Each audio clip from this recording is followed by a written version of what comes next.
based on talking to students, talking to people in the local community, talking to teachers, talking to principals or people in this, let's say, senior management team of an educational institution, whether that's a university or a college or maybe even something like a secondary school. What we found out is that the education system is much more archaic than in the UK. And what we found that there is a huge gap in the market there of students to become employed. Even if they don't go to university for whatever reason, that can be a totally different discussion. We found out that the unemployment rates are excruciatingly high. It's immense. Hello, everyone. I hope you're doing well. Hope you're enjoying yourselves. Hope you are enjoying, at this moment in time, we're recording this in the summer, so I hope you're enjoying the warm weather. I hope you're getting a nice break in. We're currently on, I believe, episode 9 of Pick Up the Mic. So we're almost at the end of season 4, which is crazy to believe because we can't believe that we essentially started it this year in 2022, and whether this is in 2023 or not, happy new year if it is. But it's just crazy to see how long you guys have been with us for the journey, and we really do truly appreciate it. Now, I guess in all things, like I say, we bring on amazing guest speakers, and what better. I guess the way to describe it is we've got an amazing guest speaker again today. And the reason why I say this is because I feel like I'm sort of with a Brunel celebrity. The reason being, this individual has won recent Alumni of the Year. She's done amazing work, not only just as an academic within Brunel, but she's also done amazing work with her organization, which we'll be talking about later on today.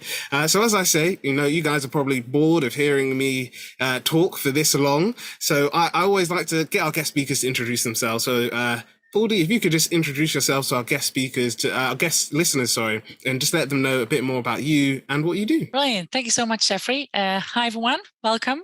So as Jeffrey said, I am Dr. Pauldy Otermans. I'm an academic, but I also am the co-founder of Otermans Institute, which he was referring to earlier.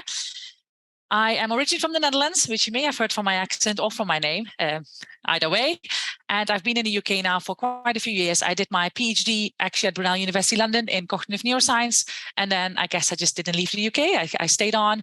I quite enjoyed myself. And whilst being involved very much with the student experience during my time as a PhD student, I got very, I guess the word is attached to improving student experience, not just for students at Brunel, but just more generally thinking about how can we improve education globally with all the different tools that exist. So I started really to become passionate about this. And then while working with other people who are also passionate about this, we started to get ideas, which we firstly, of course, tried to do if we can implement it at Brunel itself, because that's where we were based.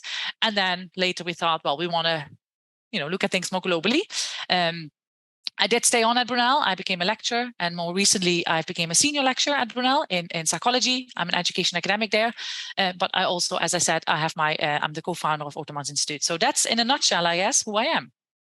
Well, thank you very much for that wonderful introduction. And I guess as we discussed before recording the episode, some Brunel students might even remember seeing you at their graduation ceremony, which is great. And like I said, it's great to have a Brunel, not only a Brunel alumni, but a Brunel, someone so key, to Brunel and the amazing work that they do with us here today. But I'm now going to hand over to everyone's favorite co-host, Samuel, and he's going to officially start things off with the first question.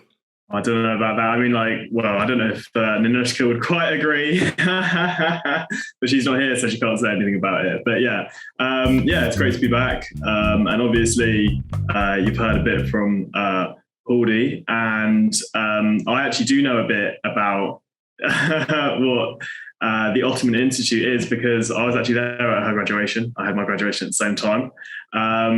And obviously you won the award there, which was amazing. And it did stand out from everything else that happened on the day. You didn't graduate at the same time as Usain Bolt, because that might have also been a memorable thing. But yours was genuinely the most memorable part of it, because it was so inspiring, and it was so amazing to hear what someone's doing with their time. But for everyone out there that wasn't there, Could you tell us a little bit about what the Otermans Institute is, please? Of course. Well, I do hope that your most memorable part of the graduation was your own graduation, you walking up on that stage, shaking hands and taking your pictures, and that it was not me getting an award for your graduation. That was also part of it. But yeah, also, okay, no, that's great. And I must say, graduation is my favorite time of the year. It's just so much fun, and I think especially now, with having been stuck indoors for so long, it's nice to see everybody and celebrate together. So yeah, that was definitely a good time recently. So about Otermans Institute. So as I said, I am one of the co-founders. So there's two of us, myself and Dave. We met already at university. Actually, we met at Brunel. I was the president of the student union and he was the vice president. And we started working together on lots of different projects.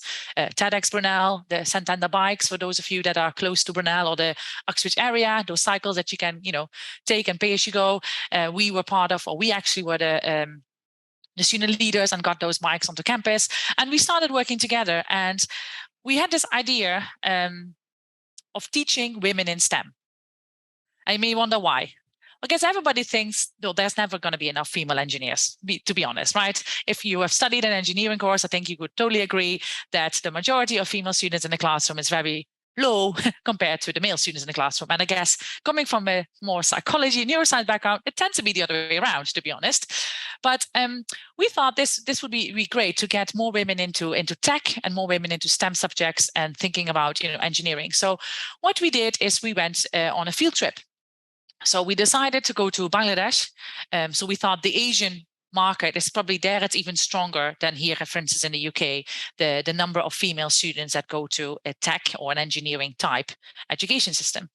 So we went there, and to our surprise, of course, it wasn't actually a surprise, we noticed that indeed a lot of women do not go into these things.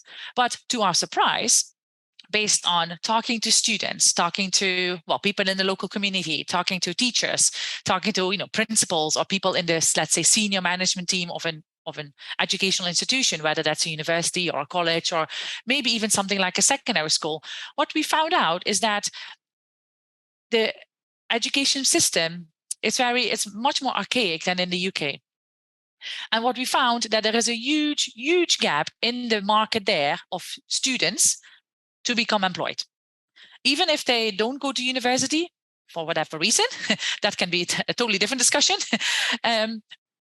We found out that the unemployment rates are excruciatingly high. It's immense. And a lot of them don't know how to get a job. They don't know how to present themselves, how to write their CV, how to, be something like time management, how to prepare for that interview, how to answer the questions sort of relatively well. So they tend to not take that step. They then don't tend to go for their ambitions and, do what they actually want to do, which I think is a shame because people should be doing what they believe in. They should be doing what it is that they want to do, pursue their dreams, follow their passions. Hopefully the passions and what they're good at align. That's not always the case, but we thought this is actually a bigger problem than trying to get women into STEM. So we decided, okay, this is a problem we would like to tackle, especially for the underserved and unserved communities. Now, why? Because these are the communities that don't have access. They may can go to school, but they don't have, the time or the money often to go to, let's say, tuition centers after school, to brush up on the knowledge. Thinking about those are the parents, they may have been the first generation that goes to school. So the parents might not be able to help them with the homework. They may have to help in the household as well after school. So there's lots of different factors that come into play. So we decided, the team, we had at that moment a very, very small team. Of course, we just, we're a startup. We were founded in February 2020. Just before lockdown hit, so which was unfortunate because whilst we were traveling in Bangladesh, India, Nepal, we did a very big tour over crossing 3,000 kilometers, talking to hundreds of students, probably hundreds or so teachers, as I said, principals, lots of people in the education sector. We even got a memorandum of understanding with one of the state governments in India to teach their students in 10 different schools our own employability curriculum that we had designed, that's ours, and then COVID hit. So what did we do then? So we had already officially founded ourselves. We called ourselves Otermans Institute, and that's what we stuck with from the beginning. We couldn't go there. Dave actually went. He was allowed to still go on the plane. I was going to go a month later when when things would be more quiet in the UK. And then obviously everybody was stuck at home globally. Big problem. So we still wanted to start making a difference because we did feel we had all the tools, we had our curriculum, we had everything in place. So we quite quickly pivoted to an online delivery. That was not easy. Thinking about access to technology is maybe a problem in the UK. Yes, it definitely is. There is definitely lots of people that don't have access here, but in other countries, it's even worse, I would say. So we did do it online. We started with our online online 1 hour weekly sessions via Zoom, and we're teaching underserved learners. So we started with different schools and mainly with foundations, with other organizations, NGOs, charities locally that are there. We liaise with them, and then they join our program if they think it's a good idea. So usually students get about 1 hour a week for 12, 14 weeks, depending a bit on the time of the year. And they get every week is dedicated to one topic only. Because let's really focus on that topic, get the best out of that, and then move on throughout the program. We have our own trainers, and they deliver the program via Zoom in small breakout rooms. So the amount of time I've already talked today would be totally what a trainer would talk in 1 hour. So hopefully that gives you a bit of an idea of the type of sessions it is. It's very interactive. It's interactivity, activity, tasks, and discussion based. So the students would not be listening to a lecture or monologue as such. And we kept receiving very positive feedback from both the students as well as the trainers and our local partners, because also we wanted to hear what they had to say about it, because sometimes, they did peek in, they became observers in the sessions, and we also have our own observer from our own staff point of view. And then we said, this is going quite well. We started to expand. At the moment, we are working in more than 10 plus countries. So 2 years, well, less than 2 years later in terms of when we reached the 10th country. So we thought, this is going well. Another problem arose, not COVID this time. Well, that was still going on. But when you look at the amount of people that live globally and the amount of people that would like some education, you're never going to have enough teachers in the world to ensure that everybody has access to quality education. We can build enough schools, we can try and get money, fundraise, whatever you want to do it. There will never be enough quality teachers in the entire world. There is already a gap or shortage of 65 million teachers globally. And that number is only going to grow. So we decided, okay, great. We have a really great in-depth understanding of our curriculum. We have tested this. We have published it in conferences. We have presented at the conferences. We published in conference proceedings. We know this is solid. Our curriculum works across different countries, for instance, working with UNICEF in Pakistan, working with UN camps in Iraq, in refugee camps there, working with the government of Afghanistan before the government fell, working in Sri Lanka. It works across different student populations. But as we said, we can't train up enough people to teach all these children. And it's going to be very time consuming anyway. Logistically, it would also be a nightmare. Running, hundreds of millions of Zooms every week. It's not going to work. So we decided to keep that on. And we currently also work with the government of the UK to train up NEET candidates. So people that are in not in employment, educational training. So to get them more confidence, get them more motivated to, enter back in society or enter the world of work again, or actually help them to get a job. So what we then decided to do is to make use of this wonderful tool that we're using today, technology, but not just, Zoom, but technology as in a broader sense. So we are actually now an edtech company that is using artificial intelligence to create a subset of tools, if you would like to say, to upscale these underserved and unserved learners globally. So that's where we are at the moment. We're still using our training and teaching provision because that is a lot of data and gives a lot of understanding of user interactions, but we're building the tools using artificial intelligence and machine learning and deep tech to provide, well, in the end, a solution for everybody to have a virtual teacher in their pocket. So 24/7 access to your own teacher, anytime, anywhere. That is the ultimate goal. That's amazing. Yeah. And actually, I was just talking to my mum yesterday. Sorry to name drop my mum in there, but a very important person, about AI yesterday. And I was saying about there's good AI and there's bad AI. And there's two different uses for it. Obviously, you see some countries, some governments are using it to to sort of using it on people rather than for people. And I think that this is an amazing example of being able to use AI, for people in a way that uses the benefit of everything that we've developed so far, and it makes it accessible to everyone by not limiting ourselves by our human sort of ability to, if you don't have the numbers to help such and such people, you can give them a personalized experience without actually having to have loads and loads of people to make that personalized. That's just thinking of the AI bit. That's really interesting. But just the whole thing, and working in all of those different countries where, the education that they would have had, could have been, absolutely nothing basically in comparison to anything that we've had in different countries, in countries that have had educational systems for 100 years plus. It's just they are then going to be that first generation, like you're saying. You've thought of all of these different things that could block their learning, such as parents that don't have information to how to teach their kids and how to learn, and it's amazing that you're able to come in and provide that, and give them the skills that they need to not just sort of get into a level, but also then to go into employment, helping with that. Sorry to interrupt. I really like the word personalized that you just said a few sentences back.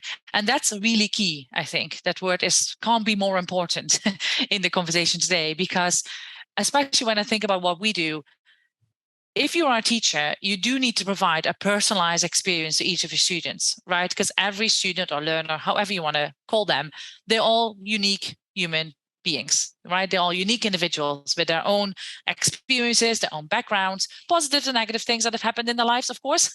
Their current circumstances are all different. Everybody also learns in a different way. Some people like visuals, some people like text. I know some people like videos. Some people like, I don't know, people talking to them. Some people like to read themselves. There are so many different ways. And as a teacher, you wouldn't be able to, or a lecturer, you'd be able to split yourself and do that individual, personalized, tailored attention, so to speak, or to give that to the student. And that's one of our key, I guess, North Stars in the company, is that we always our products need to be human-like. So when you would interact, you would be feeling that you'd be talking to a human being and not, a piece of technology. Yeah. So I think that's a very key word that you just mentioned there. Yeah. And I think also what you were saying about once people have got the education, even in this country, even once you've gone through an entire degree, if you can't present yourself, then that's the end. That's the end of your road. I mean, I've spoken to people that have looked through CVs, have been through the whole recruitment process from the inside, as in they've been the ones recruiting, and they say there's so many, there's amazing people that just do not get even looked at because their CV just isn't there, or they just haven't been able to present themselves. And there's so many people that wouldn't have the job that have got it because they're able to just, sell themselves and get through those first hurdles. And then once they're there, it's obviously easier to stay in a company. But if people have the skills and people have something that they can sell to companies, something that they can offer, it's amazing to even if they've got that skill, just to unlock them being able to communicate that with people is, I think, one of the most important things. And Brunel, actually, I use a lot of the post Brunel employment services where they look through your CV, they say where to do it, stuff like what's it called, LinkedIn and things like that, updating your profile, making sure that's all good, really does help. So that sounds amazing. And Jeffrey, I don't know if you had anything to say. Otherwise, I can go to the next question. But no, I was just going to add. I think that is so true. Like what you're saying, that it's you don't have essentially nowadays, like we said, you can't really get through just the door with just your degree, or even just, you know, the name of your university. And I guess it kind of links to I guess our new segment that we've added this season, Mic Check, where, you know, we put some interesting facts and figures. And the Department for Digital, Culture, Media and Sport, in 2019, they basically released this like long report. And I won't go into too much detail, but I think a key thing that Samuel mentioned that I think relates to what's in the report is that they were saying over the last there was basically an analysis by a professor in Harvard who basically found that over the last generation, the fastest growing occupations are those that essentially require the individuals and the applicants to have both a high social skill and high digital and technical skill requirements. So they were saying that even, you know, in this, I guess, not necessarily specifically just for working with technology, but even roles where, you know, you might not necessarily always be in front of a computer or things like that, there's still that need to have these digital skills and to have all these skills that, I guess, sort of like what Pauldy was saying, that in the UK, some students, yes, I know that there are disparities when it comes to digital literacy within the UK, that's true, but it's a lot, I guess, it's a lot easier here for most students to have, I guess, an even playing field, where in other countries, that's not necessarily the case. So I think that, no, I definitely agree, Samuel. I think it's really true. And thank you for bringing that up, because, yeah, it nicely, see, we don't always plan stuff, but sometimes it just nicely just links all together. So yeah, no, thank you very much for that. Yeah, so I guess moving on to the next question, we sort of touched on it in that previous question. So if, Pauldy, you don't want to go straight into that question, you want to do a different one, I do have another one prepared. So the question originally was just what inspired you to start the Otermans Institute? And I know we sort of touched on it there, but I guess sort of linking into that, so you can still answer the question, but I guess I also wanted to add to that is, did you, I guess when you started it, did you see it going to where it is? Because as you said, you know, you had to overcome quite a few hurdles, you know, a global pandemic, you know, like you said, a small team. We know as ourselves, having a small team, that it's very difficult to try and do things, especially when you're trying to do everything and it's mostly online. So I guess I just wanted to ask, you know, what inspired you to start the Otermans Institute? But also, did you envision it being where it is today? Oh, great question. So I guess indeed we touched a little bit on already how we started it. So I won't go into that much detail, but the vision from the start was to upskill a generation using transferable and employability skills training to make sure everybody is sort of employable. And it doesn't mean you need to get a job. You know, I need to, you know, pick people up and get them a job. No, that's totally not what we mean. We mean ensuring that everybody gets to be where they want to be, because there shouldn't be any barrier when it comes to education for you to become, I don't know, a pilot or whatever it is that you may want to become, right? So that was from the start the vision, to create that almost, you know, level playing field, and then realizing that this is never going to be able to do with human beings, you know, dived straight into technology. And indeed, we started with a very small team, as I think everything starts with a small team, especially when you think in the startup world. But we grew, I would say, quite rapidly. We also often work with placement students or volunteers. And I must say, I've been absolutely enjoying working with volunteers and placement students or internship students, however, you know, what label you put on them, depending on the course they're studying. But also, of course, our full-time and part-time staff that we have on board now. We currently have, I think, about 15 or almost 20 staff, and then lots of other volunteers and, you know, other students involved with us on a regular basis, some for, you know, fixed periods, some for sort of dip in and out. And that flexibility we also provide to them. Would I ever think we would be where we are now when you would ask me this in February 2020, when we just had, you know, filed all the documents for Companies House? Probably not. One of the reasons why not, I think, because obviously no one knew this pandemic was going to happen. So I think that blew us all out. No one saw that coming. But I think we tackled it quite well. As I said, we switched to a digital format, and we've kept that digital format. Of course, one cannot really travel to all these locations or source local people. So it gave us a lot of flexibility, and was also allowed us to speed up actually more by pivoting to an online setting, which is something I probably didn't think of beforehand. Also, because we were online, we did a few other things. We launched an online lesson series. So if you wanted to learn in your own time, not with a teacher, and I guess that may have been sort of the starting point of trying to use more and more technology as we went along, it's called Lessons for Humanity, and all the funds that we were raising with it went to things like NHS or frontline services for COVID-19, and that we had contributors from all over the world, which was also quite great. So it was not just us, our team. It was, of course, part of the company, but people just chipped in here and there, which was just great to see how everybody wanted to help others in this time of need, which then linked us also to as a company, publish a book. It's an anthology together, an anthology from the COVID-19 pandemic. And again, we reached out to, a few people here and there that we knew, or we had our own connections. And then suddenly it just snowballed.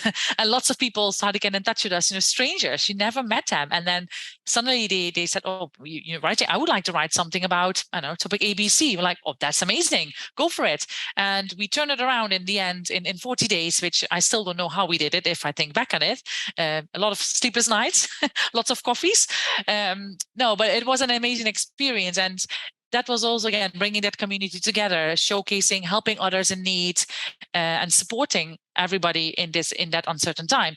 And when we started thinking about that, because we worked with so many different people globally, and we used obviously digital tools for all of that. I didn't meet anybody face to face. I mean, we're not allowed to, but even afterwards, we couldn't.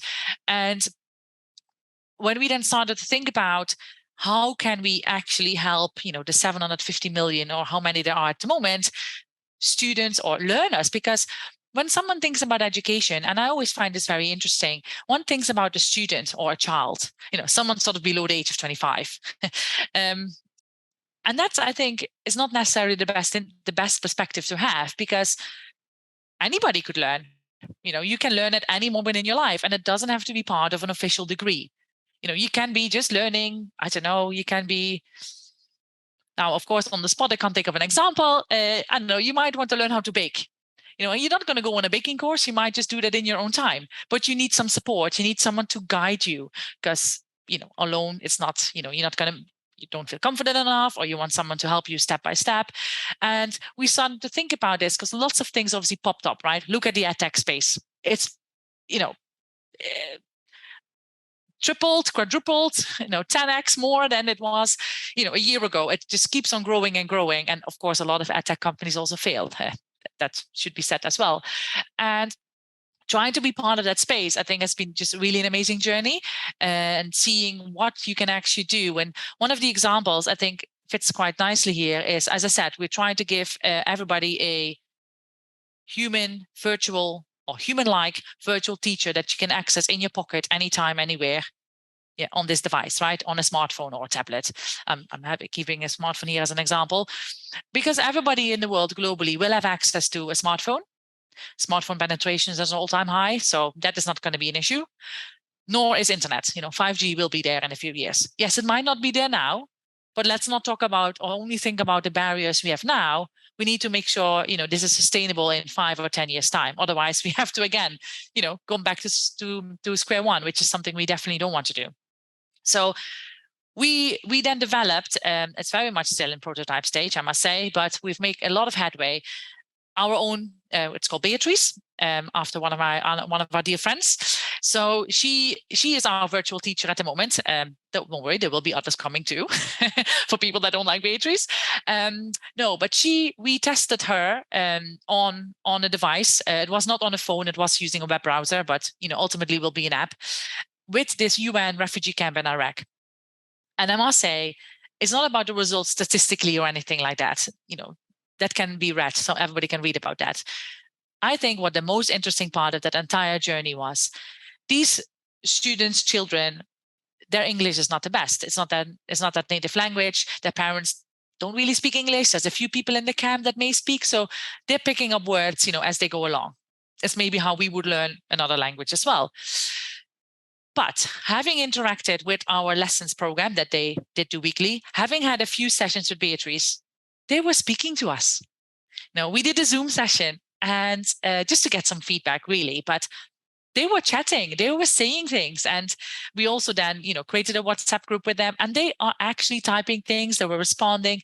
So by just interacting purely a few times, their confidence boosted so much, and it was just incredible. And I think if we can already make such a big difference with, just a few sessions, and Beatrice was a very basic conversational AI at the time, could do a few chit chats about, the weather and how are you, and very narrow AI, not very intelligent yet, so to speak. Her brain was not well developed yet. And of course, her brain is developing as we speak, right? Her brain grows, so let's say on a daily basis by getting all the information from all the different products that we're creating. Everything feeds into our, Otermans Institute brain, or as we call it, OI brain.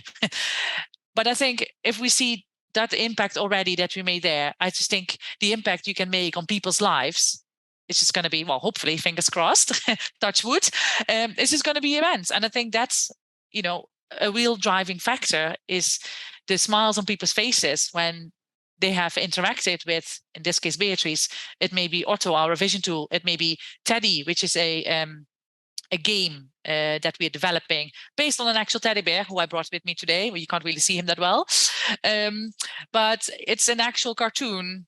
Well, he's been developed into a cartoon character to interact with children as like it's like a buddy almost. So to chat with, but also to help them learn, to help them go through that learning journey. Whether that's learning English or any other topic, and specifically for neurodiverse children. And the differences you can make are just, enormous. And I think that's what you, in the end, do it for, although you're probably not going to see everybody's smiles if you have lots of users. But yeah, from all those feedback that we've gathered, I think that is just, that keeps a smile on our faces as such. Amazing. Yeah. Out of interest, so you've mentioned obviously neurodiverse populations that you're targeting to help, because obviously I don't know, the style of education that we've had or that exists isn't catered at all to neurodiverse people. In fact, not a lot in society is. So that's really good, and that's a good thing to start making AI aware of in its own weird sentient way. Not sentient, but you know what I mean? Like, it starts learning how to present to multiple audiences. That's a great start. You bring up Iraq, refugee camps, and you were also bringing up Afghanistan before, obviously, the most recent events there. And I was just wondering, because obviously a lot of the news was at the time what's happening to women's rights, what's happening to women's education. Have you found that your platform is actually a way of getting countries that maybe don't give women education as much or to the same standard as they do for men, or there's not as much confidence there, that this is actually something that is helping specifically those people? I know you said you started it, the whole thing from an idea of women in STEM, but actually, could it actually even be an idea of just women in education in general, just in other cultures? Is that something that you've come across? Good question. From the top of my head, not really. But one thing I can say, when we work with the government of Afghanistan before those recent events happened there, we did do a batch of their students and the in the group sessions, weekly sessions online, and we were the first ones to teach the women's program there online. So that was quite a great experience. We only found out when we started. We didn't know beforehand. This was not, part of the selling story or something. And I do think barriers are probably lower because of the technology. One can study where they want, how they want, at your own convenience. You may be a student who has to, work, or you have family commitments, but you can do stuff in the evening, but the school is not open in the evening, right? Or, well, most schools are not. So how do you get that support? And I think using technology in that way can, I guess, inadvertently support, for instance, what you said, women who may have not otherwise have access to education. So it's not at the forefront as such, it's not the goal, but I think it comes in the nature of what we do. It just, it's almost like a byproduct from it. But That's amazing. Yeah. And obviously I was wondering more as a byproduct. So I know that you said actually it's not about women, it's about educating people that can't have access to it or for various different reasons. But I was wondering, like, the byproduct of it. Obviously is educating women. One of them, it sounds like it is, which is also amazing. Because as I said, right, everybody has this phone, or not this one, but everybody has a mobile device, right? No matter sort of where you are, everybody has it. So if it doesn't cost too much to download an app and to then interact with that app and learn about a topic you are interested in, well, then it is actually accessible. Okay, keeping in mind internet and the phone, but I don't think those are going to be barriers in the next 5 years. So I think that's hopefully one barrier down. The neurodiversity one is more tricky, of course, because the neurodiversity, the learning disabilities that exist, there's a big spectrum, right? You have things like dyslexia, dyspexia, dyscalculia, ADHD, autism. I mean, they're totally different type of things. And for an AI to pick up the nuances in the different neurodiversities is difficult, but it's not impossible because it can be trained. The AI can be trained if you have the right data sets and the right models. That's where the machine learning comes in and the tech people. But what is, I think, more it's not more important, it's a different dimension, is the awareness about neurodiversities. In the UK, I think we, in general, there is still a stigma around it. I think still people are, you get that label on you, or you have dyslexia or whatever it is that you may have, but it is more and more accepted. It's not there yet, but I think we're getting there. We're making progress. In other countries, for instance, Southeast Asia, there is no awareness of these type of things. People may not even get diagnosed. So if you are a learner and you may have trouble reading and writing, using dyslexia as an example, I think it's the easiest one to illustrate. You might not know, you might not be aware of that, you could have dyslexia. Your school might not know about it. It might just not be something at the forefront that here you might go and see someone, you might do a test, you might get then your adjustments, your recent adjustments that can be made. There it might not even be there. Now, of course, it takes a lot of time to get that awareness. But again, if we can use technology to pick up certain patterns in a learner's journey, you track their progress, you do your analytics and provide relevant, tailored support, whatever that might be. And of course, one can try out different things and see what works better based on the learner's performance. I think that's a win-win. The learner is more happy and they might not have to necessarily face, whole struggles of getting a diagnosis and the labels that are put on them by society. But yeah, I think that is another benefit from using technology. It's not just, it's not all about big data. It's about providing the tailored individual support that you can use technology for, which you can't use otherwise. But yeah, there's a lot of data behind the scenes, of course, going on. Jeffrey, do you have anything that you want to say? No, I was literally just going to say that I think it is. I had a conversation yesterday when, I guess by the time this is recorded, hopefully that episode should be out, about someone who was a Brunel student and they suffer from ADHD. They only found out that they had ADHD in their last, just before their exams in their final year. And they were saying that, I guess one key thing that came out of the episode is that they were saying, like what both of you were saying, that this idea of, I guess, teaching has this, we're used to, I guess, a teaching sometimes having like a one size fits all. We teach students the same. Yes, it is hard, whether it's lecturers or teachers, to try and cater to everyone's needs. But she was saying that was one of the things that, she picked up on. And it was only by going through the diagnosis process and speaking to lecturers and support networks and through family as well, that essentially she was able to get to the point where she could graduate. And I think that's a key thing that we mentioned in the episode, is that we said that, it was great for her to go through that, but there are probably other students that didn't have that, or might not have even known that they had a learning disability, or, that they learn in a different way. And I think that that's a key thing that was brought out as well, is that we did a revision episode in our first season, and that was one of the things that the three of us, Anushka, Samuel and myself, mentioned, that, each person has their own unique way of learning. And, whether that's, like Pauldy was saying, of reading, I know personally myself, I like listening or seeing information. So videos do great for me. Hearing the information and not necessarily hearing it in an engaging or fun way definitely is not good for me. I sometimes tune out. So I think that it is always about having those resources like that can help cater to your individual needs. And it's amazing to see that the Otermans Institute is essentially doing that. And that's really, really good. And yeah, thank you very much for letting us know that. And thank you for letting our listeners know that as well. But yeah, I'm going to hand over to Samuel for the next virtual question. Yeah, just because I completely agree with that. And yeah, everyone does have a different way of learning. I know, yeah, visual, audio, whatever it is, like it's, some people feel like when they read a book, they could just take in loads of information. It depends on the person. I think I'm a bit of everything, to be honest. And like personally, like if I want to know more information, I'll actually find like lectures on YouTube that lecturers from different universities have just uploaded.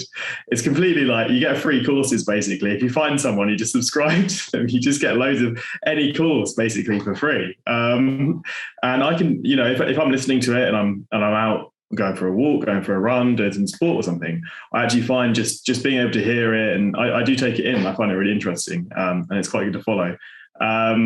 Maybe even following it more than when I was at uni, but yeah. What can I say?